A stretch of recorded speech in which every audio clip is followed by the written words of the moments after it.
Hey, what's up everybody? I'm Landon with LMR.com, and today we're going to dyno Logan Burns' 2013 Mustang GT. Logan is a inventory and shipping specialist for us here at LMR.com, and he does a phenomenal job. He's been gracious enough to give us his car, and we're going to dyno it. His car is pretty simple.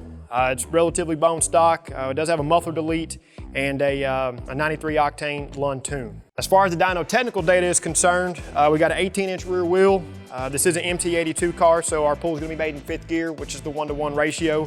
331 rear gear and a factory 2-piece drive shaft. For those of you that don't know, the 1314 Coyotes made 420 horsepower and 390 pound-feet at the flywheel. So enough of me yapping. We're going to make a quick trip around the car, make sure we're all good to go, and we're going to make a hit.